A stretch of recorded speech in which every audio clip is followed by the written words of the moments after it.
Good morning everyone, welcome to my channel and it's me again, ang inyong chismosong kaalda vlogger. So gusto ko munang magpasalamat sa inyong lahat sa mga walang sawang tumatangkilik, nanonood, sumusuporta at sumusubaybay ng mga content ko araw-araw dito sa aking channel. So thank you so much for your love and support na binibigay, especially sa oras na nilalaan ninyo para manood dito sa channel ko. So, good morning everyone. Happy Friday sa ating lahat. So, eto wag ninyong babaktawan o lalaktawan tong ating topic ngayong araw. I'm sure na hindi niyo pagsisisihan na pinanood nyo to mula umpisa hanggang hulihan. And syempre, buuin ninyo ha. Okay? So, God bless us all. So, eto na, dumako na tayo sa ating main topic for today's video. Sino mga nakapanood ng Showtime kahapon sa segment na especially for you? Ito nga si Vice Ganda or si Meme Vice Ganda binanggit na naman muli ang Aldab. Diba? Pambihira guys. Siya lang naman ang nakakagawa ng ganon sa dalawang kumakalaban na network sa ating mga babies. So, ito na guys, watch this. Mamaya ipapaliwanag ko sa inyo ng buong buo. So, ito na guys, watch this. At kung nakita nyo na ngayong recaps, once again, say out sa mga admin. So, thank you so much for the support and syempre sa mga nagsisend sa akin ng updates.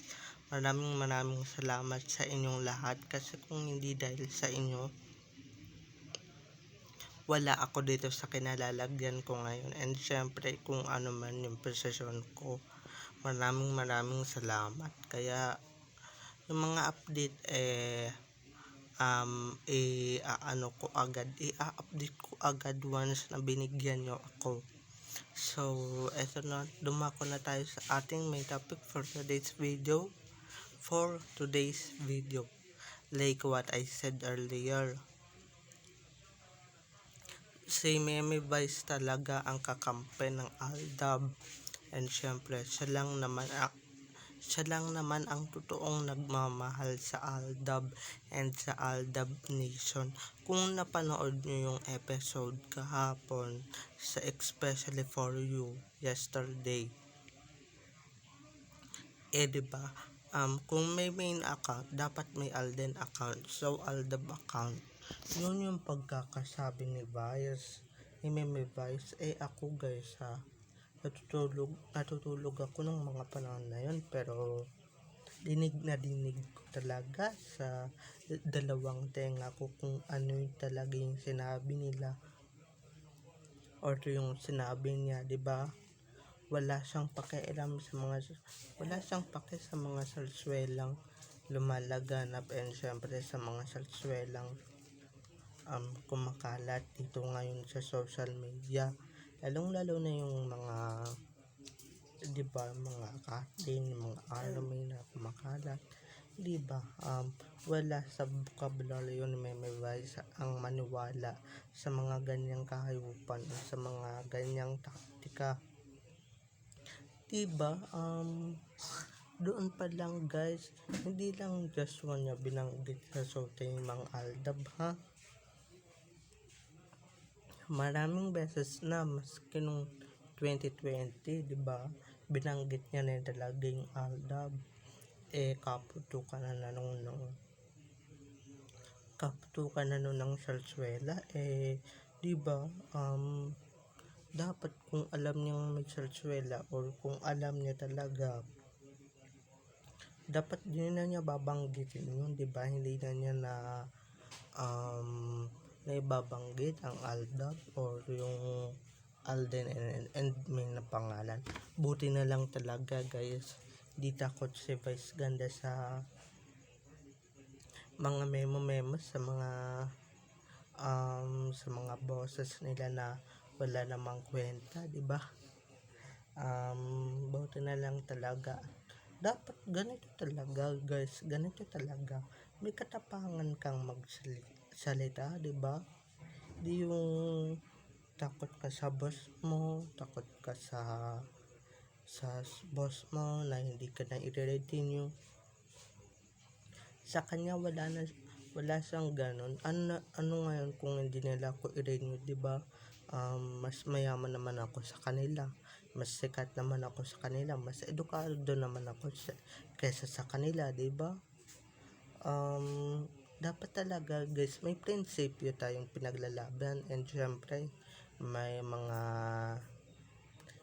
ganun tayong pinaglalaban. Huwag tayong takot-takutan sa mga host or sa mga bosses natin, di ba? I'm sure guys, napanood to ng mga bosses ng GMA and syempre ng network niya, di ba?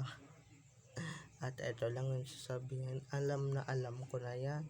Mga nakabusabos ang mga bunganga or yung mga mukha ng mga bosses nila, GMA and ABS-CBN. Kasi nga sila lang naman ang sukang pag nabanggit yung ALDAB, bumabaliktad na agad yung sikmura, diba? Dapat ganyan talaga, ganyan, may tapang, diba? Di katulad ng iba walang katapang-tapang. At eto lang talaga ang only show na nagbabanggit ng ALDAB, diba? Madinin ninyo, kalaban ninyo, binabanggit ninyo, diba? Yung nagpahirap sa inyo ng 2015 era, yung dahilan kung ba't kayo bumabang ratings, binabanggit nyo na ngayon. Ibig sabihin guys, si Vice Ganda lang talaga ang kakampi natin sa showbiz. Di katulad nung mga amon ng mga amon ng ALDAB doon sa kabilang istasyon, di ba?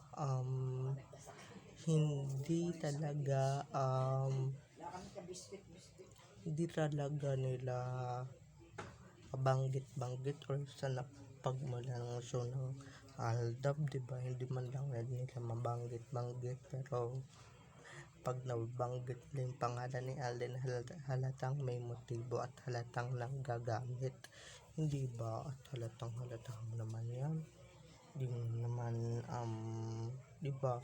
Ito wala siyang pakialam kung ang palabas na nanggagamit siya or whatever, basta nabanggit niya yung ALDAB. Ito kaibigan lang naman ni Vice Ganda si Alden Richards. So alam ni Vice Ganda kung ano talaga ang nagaganap kina Alden at may hindi ba, kaya madalas niyang mabanggit ang ALDAB, diba? Parang ang sarap lang sa ears, ang sarap lang talaga, ang pleasant sa ears na mabanggit na